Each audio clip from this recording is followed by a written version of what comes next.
추가 논문, 일본은 어디에서 왔는가? 냉철한 논쟁을 하지 못하는 일본 고교 학계.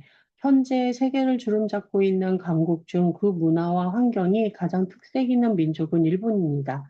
일본어의 기원 문제는 언어학 내에서 가장 첨예한 논쟁을 불러일으키는 주제이며 세계의 어떤 주류 언어도 여태껏 일본처럼 다른 어로와 유사성 논란에 휩싸인 적은 없었다.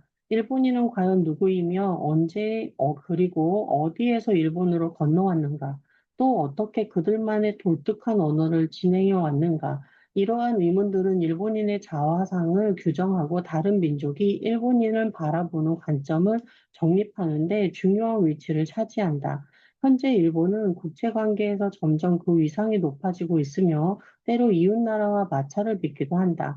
그렇기에 이 지루하게 끌어온 신화에서 벗어나 그들의 염원에 대한 답을 구하는 작업이 매우 중요한 것이다. 나는 이미 총규제의 이전판에서 일본에 대한 소견을 피력한 바 있지만 지질학적 결함이 매우 많았던 것은 사실이다. 그러나 책이 처음 출간된 이래 일본인의 기원과 그 언어의 연원에 관한 새로운 정보가 계속 쌓였고 이제는 내 이론의 전체 얼개의 일본을 끼워 넣을 정도가 되었다. 결론은 내는 것은 어려운 일이었다. 근거로 내세울 자료가 너무 모순적이었기 때문에 한편으로는 다른 동아시아 민족, 특히 한국인과의 외모와 유전자 면에서 매우 흡사하기 때문에 일본인에게서는 유전적 특수성이 찾기 어렵다는 결론이 난다. 일본인은 자신들이 문화적으로나 생물학적으로 꽤 동질적이라고 주장하는데 사실 일본인과 그 차이를 보이는 홋카이도 채군단 섬에 사는 아이누족을 제외하면 일본 전역에 사는 사람들끼리는 별로 차이점이 없다. 이로써 일본인이 동아시아 본토에서 최근에 이주해 왔고 열대의 원주민을 대표하는 아이누족을 대체하는 사실을 추론해 볼 수 있다. 만약 이것이 사실이라면 일본어가 여느 동아시아 본토의 언어와 매우 밀접한 유사성을 보일 거라는 사실도 유추할 수 있다. 이는 앵글로색슨족이 6세기경 유럽 본토의 영국에서 이주함에 따라 영어가 여태 게으름한 언어와 밀접하게 연관된 것이나 마찬가지다. 일본의 고대 언어와 일본인의 기원을 밝힐 다른 모든 증거 사이에 드러난 이 모순은 어떻게 푼단 말인가? 여기에는 네 가지 상반된 이론이 있다. 나라별로 유세한 이론은 각각 다르다. 대부분 일본인은 일본인의 기원을 BC 2만 년 전 빙하기 일본으로 유입된 사람들이 점차 진화한 것으로 견해를 취한다. 또 중앙아시아에서 유목을 하던 기마민족이 4세기경 한국을 걸쳐 일본을 정복했을 거라는 이론도 광범위하게 확산되어 있다. 이 이론대로라면 그들은 결코 한국인이 아니다. 반면 서구의 많은 고고학자와 한국인이 선호하는 이론은 일본에서 보편적으로 수용되지 않았지만 일본인이 BC 400년 전후에 한국에서 벼농사와 함께 이주한 자들의 후손이라는 설이다. 마지막으로 이 세 이론에서 거론된 이들이 모두 뒤섞여 오늘날 일본인이 되었다는 견해도 있다. 일본인이 아는 다른 민족의 기원에 관해 비슷한 의문을 발생했다면 냉정한 논의가 가능했을 것이다. 하지만 그 질문이 일본인을 향하는 때는 그렇지 않다. 유럽의 지역의 여러 나라와 달리 일본은 개화를 시작해 19세기 후반 산업을 이룰 때 정치적 독립과 문화를 보존했다. 이는 놀라운 성과라 할 수 있다. 이제 일본인은 서구 문화의 강력한 영향력과 마주해 자신들의 전통을 유지하는 일에 골몰하고 있다. 일본은 일본어와 일본 문화가 너무도 독특해 세계의 어떤 나라에서도 찾아볼 수 없는 복잡한 발전 과정을 밟아왔다고 자부한다. 일본어가 다른 언어와 관련이 있다고 인정하는 것은 곧 문화적 정체성이 무너지는 거라고 여기는 것이다. 1946년까지 일본 학교에서는 712년과 720년에 쓰인 연대기를 기반으로 하는 일본사의 신화를 가르쳤다. 이 연대기는 창조신 이사나기의 왼쪽 눈에서 태어난 태양신 아마테우스가 손자 니니기를 일본 규슈 지방에 내려보내 지상의 신과 결혼시켰다는 이야기를 담고 있다. 니니키의 중손자 진무는 신선한 새의 도움으로 적을 무력화한 뒤 BC 660년 일본의 첫 번째 왕이 되었다. 이 BC 660년이라는 연도와 일본 왕실이 등장한 최초의 역사적 기록 사이에 차이를 메우기 위해 연대기는 가공의 왕을 13명이나 만들어내기에 이른다. 제2차 세계대전이 끝나기 전 일왕 히로히토는 마침내 일본인에게 본인의 신의 후손이 아니라는 사실을 공포했다.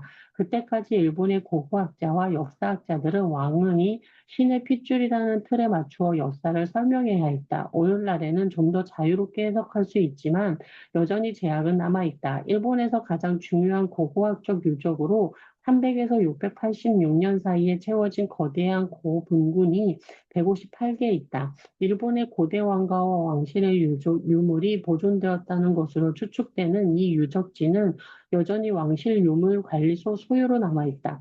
고분을 조사하는 일은 신성을 훼손할 수 있는 이유로 금지되어 있다. 이런 까닭에 일본 왕실의 기원을 연구하는 것 또한 부정적일 수밖에 없다. 그 기원은 한국일지도 모른다. 미국에서는 그들의 선조가 오늘날 미국인과 관련이 없다고 고고학적 결론을 내리지만 일본에서는 어찌되었건 옛 조상이 오늘날의 일본인으로 이어졌다고 믿는다. 그 결과 일본은 고고학 분야에 세계의 어떤 나라보다 많은 천문학적 예산을 투입하는 한편 고고학에 쏟는 대중의 관심도 높다. 일본 고고학자들은 해마다 유적지를 발굴하기 위해 1만 년이 넘는 인부와 5만 년이 되는 현장 노동자를 고용한다. 그 결과 일본에서 중국보다 20배나 많은 유적지가 발굴되었다. 수많은 유물이 거의 매일 텔레비전에 나오고 중앙 일간지 일면에 실린다. 현대 일본인의 조상을 밝혀내려고 과거 일본으로 돌아온 것이다. 유물을 설명하는 고고학자들은 일본의 옛 주거지가 다른 나라와 달리 오늘날까지 몇몇이 이어진다고 강조한다. 예를 들어 한 고고학자는 2000년 전 유적지를 설명하면서 쓰레기 더미에 주목했다. 이는 유적지에 살던 사람들이 쓰레기를 한 곳에 버린 것은 아주 먼 옛날부터 청결을 생활화한 결과이며 이는 오늘날 우리 후손에게 자부심을 주는 일이라고 강의할 정도다. 토스. 일본 고고학계의 냉철한 논쟁을 하기 힘든 이유는 과거에 대한 해석이 일본인의 현재 행동에 영향을 끼치기 때문이다. 동아시아 사람들 중 문화를 전달한 주체는 누구이며 누가 문화적으로 우월한가?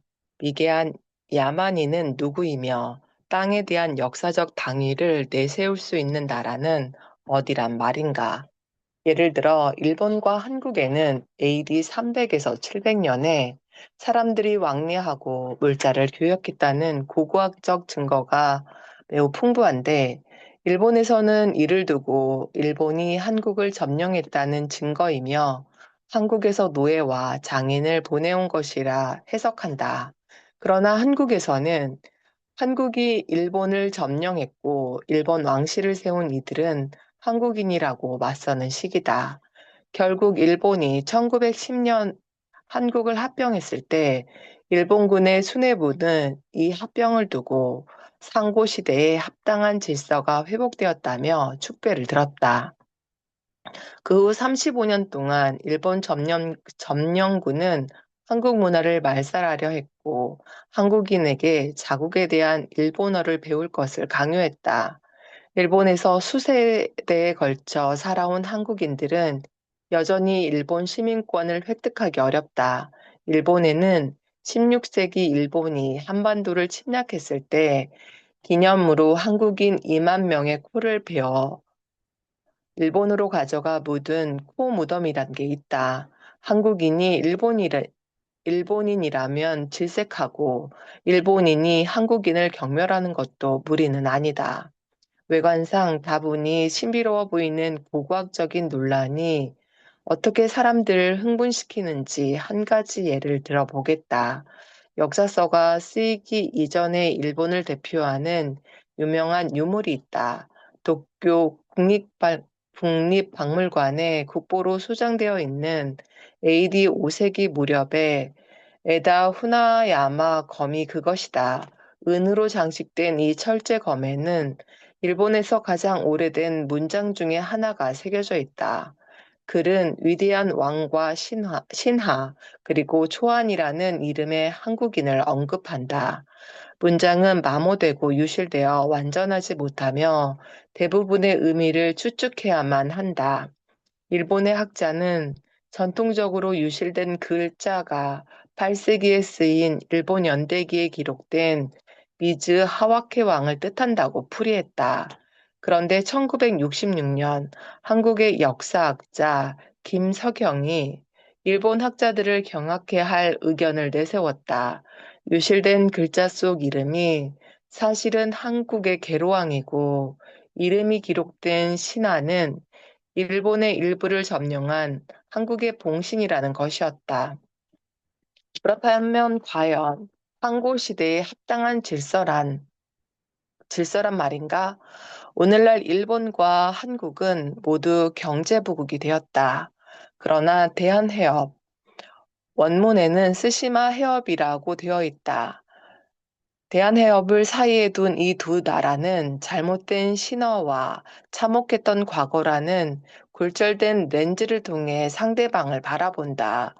이 대단한 두 나라 사람들이 서로의 공통점을 발견하지 못하고 계속 대립한다면 동아시아의 미래는 암울할 것이다. 일본인이 진정 누구이며 그들과 민첩하게 연관된 한국인과는 어떻게 갈라지게 되었는지 하는 문제를 바르게 이해하는 작업은 그들 사이의 공통점을 찾기 위한 기초가 될 것이다. 풍부한 식량이 나는 일본. 일본의 독특한 문화를 이해하기 위해서는 먼저 그 특이한 지리와 환경 여건에 대해 살펴봐야 할 것이다. 우선 일본은 지리학적으로 영국과 매우 유사한 특성을 보인다. 두 나라는 각각 유라시아 대륙의 동쪽과 서쪽에 위치한 군도다. 그러나 이들 사이에는 미세한 차이가 존재한다. 일본은 영국보다 다소 크고 대륙으로부터 보다 멀리 떨어진 것이다. 일본의 총 면적은 약 37만 8천 킬로미터이다. 이는 영국보다 2배가량 큰 수치로 미국 캘리포니아의 면적과 거의 비슷하다. 영국은 프랑스 해안에서 겨우 35.4km 떨어져 있을 뿐이지만 일본은 아시아 본토 한국에서 177km, 러시아 본토에서는 290km, 그리고 중국 본토에서 740km나 떨어져 있다. 결과적으로 역사를 통틀어 일본과 아시아 본토와의 관계보다 영국과 유럽 본토와의 관계가 밀접했던 까닭은 아마도 이 때문일 것이다. 예를 들어 서기 이후 영국은 유럽 본토로부터 4번 침략을 당했는데 일본은 단 한 번도 겪지 않았다. 한국이 역사 이전에 일본을 침략한 것이 아니라면 말이다. 1066년 노르만족이 영국을 침략한 이래 영국은 매 세기마다 대륙에서 전쟁을 일삼았지만 일본군은 전 시대와 16세기 말에 한국을 침략한 일 이외에는 19세기가 되기까지 아시아 본토를 침략한 적이 없다. 이러한 지리적 여건 때문에 일본은 더욱 고립될 수밖에 없었고, 결과적으로 영국보다 독자적인 문화를 형성하게 된 것이다. 일본의 기후를 살펴보자. 일본은 연평균 강우량이 4,064mm에 이르는 세계에서 가장 습한 지역이다. 더욱이 겨울에 비가 많이 내리는 유럽에 비해 일본의 비는 초여름에 집중된다. 높은 강수량과 여름의 집중호우 덕분에 일본은 같은 기후대에 어느 나라보다 높은 수확량을 보인다. 전체 농지의 절반가량이 산 아래 토지를 따라 흘러넘치는 강물에 퇴적물이 유입된 비옥한 토지로 여기에서 고산출의 농도 집약적 벼농사를 짓는다. 일본 국토의 80%는 농사에 적합하지 않은 산지이고 식량 생산지는 14%뿐이어서 식량 생산지 1km제곱미터당 일본의 인구 밀도는 영국의 8배에 이른다. 기실 협소한 식량 생산지 비율 때문에 일본은 세계에서 가장 인구 밀도가 높은 사회를 형성한 것이다. 일본에서는 집중호우 때문에 벌목을 한다 해도 살림이 빠르게 복구된다. 수천 년간 높은 인구 밀도를 유지한 땅임에도 70%가 70%의 국토가 여전히 숲속으로 뒤덮여 있기 때문에 일본을 찾는 사람들은 일본이 녹음이 우거진 나라라는 인상을 받게 된다. 영국의 산지는 국토 면적의 10%를 차지할 뿐이다. 숲의 비율이 높다는 것은 바꿔 말하면 천연 목초지나 목장이 없다는 뜻이기도 하다. 일본에서는 전통적으로 돼지를 식용으로 길러왔다. 양과 염소는 드물고 소는 쟁기질을 하고 수레를 끌기 위해서지 식용으로 기른 것이 아니다. 그래서 일본산 소고기는 2kg당 200달러 이상에 팔리는 고급 식재료로 자리 잡았다. 후스.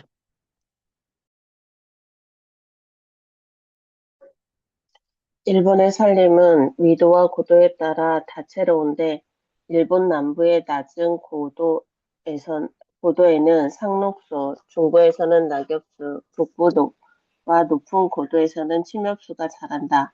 선사시대에는 호두나무밥, 도토리, 침엽수나 너도밤나무 열매들을 딸 수 있는 과실나무가 인간에게 매우 유용했다. 숲과 마찬가지로 일본의 강줄기는 사람들에게 많은 먹거리를 제공했다. 호수나 강, 연안의 서쪽의 동해, 원문의 일본해로 표기되어 있다. 동쪽의 태평양에서는 연어, 송어, 참치, 정어리, 고등어, 청어, 대구를 잡을 수 있었다. 오늘날 일본은 세계에서 어획량이 가장 많은 나라로 꼽힌다. 어종의 중요도, 다양성만큼이나 그 소비량도 많다. 또한 조개나 굴, 기타 갑각류가 풍부하고 게, 새우, 가재, 해조류도 많이 잡힌다. 이렇듯 비옥한 토지와 풍부한 수량, 그리고 어종이 풍부한 바다는 일본의 선사시대를 이해하기 위한 중요한 열쇠가 된다. 일본인의 조상은 누구인가? 일본인의 기원은 고고학자가 수집한 증거로 논하기 전에 먼저 생물학과 언어학, 옛 초상화, 기록된 역사를 통해 살펴보자. 익숙한 이 네 가지 유형의 증거물들 사이의 모순점이야말로 일본인의 기원에 관한 논쟁을 가속화하는 원인이 되기 때문이다. 일본은 서남쪽에서 북동쪽으로 이어지는 규슈, 시코쿠, 혼슈, 그리고 홋카이도의 네 개의 섬으로 이루어져 있다. 19세기에 다수의 일본인들이 이주하기 전까지 홋카이도는 북부 혼슈도 포함, 역사적으로 이누이트족이 주로 거주하던 지역이었다.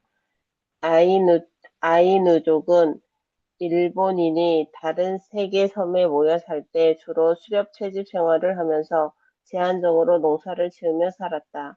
일본인은 유전자와 두개골 형태뿐 아니라 외모까지 다른 동아시아 지역, 즉 중국 북부와 시베리아 동부, 특히 한국에 사는 사람들과 흡사하다. 심지어 내가 알고 있는 일본인, 한국인 친구들 말에 따르면 실적 얼굴만 봐서는 그들도 가끔 서로 한국인인지 일본인인지 구별하기 어렵다고 한다. 아이누족 이야기로 다시 돌아가자. 아이누족은 독특한 외모 때문에 지구상 어떤 민족보다 유전자와 관련된 많은 글이 남아있다. 아이누족 남자들은 누구나 덥수룩한 턱수염이 나며 몸에도 털이 굉장히 많다.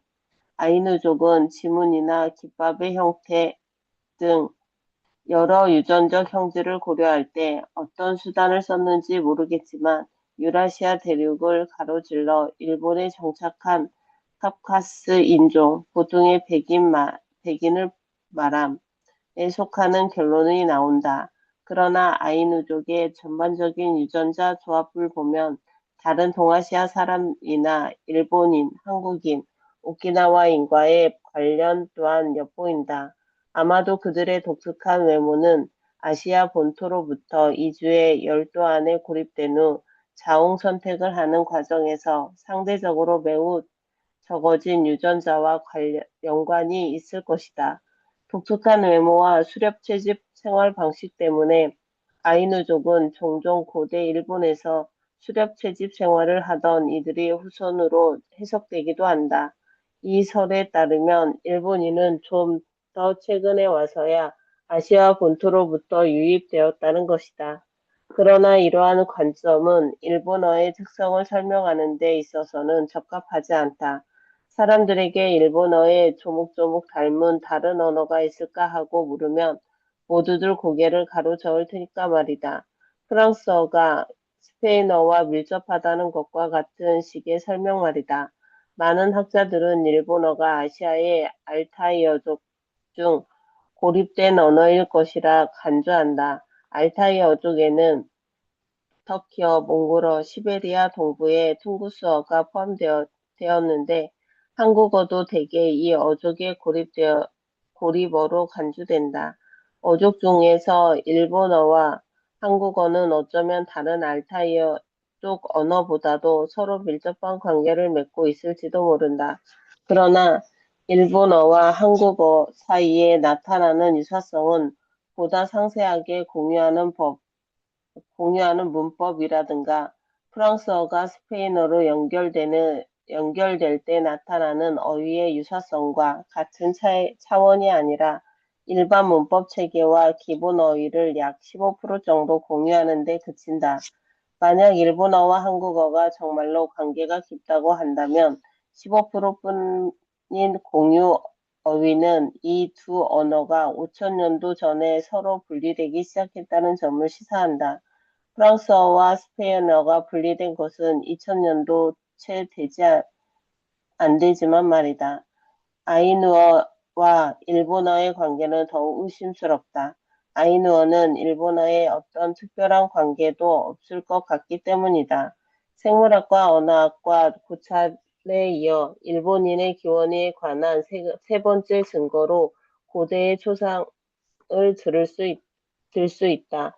일본 정착자들의 외모를 유추할 만한 가장 초기의 유물은 1500년 된 돌무덤 주위에 서 있는 한이와 일본의 고분 시대부터 무덤 위와 주위에 놓아둔 토용이라 불리는 입상들이다. 특히 눈 모양을 볼 때 이 상들이 확실히 현대 일본인이나 한국인 같은 동아시아인을 묘사했다는 사실을 알 수 있다.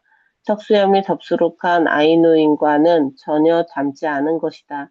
만약 일본인이 홋카이도 남부까지 아이누인을 대체해 살게 된 것이라면 이것이 AD 500년 전에는 이루어져야 한다.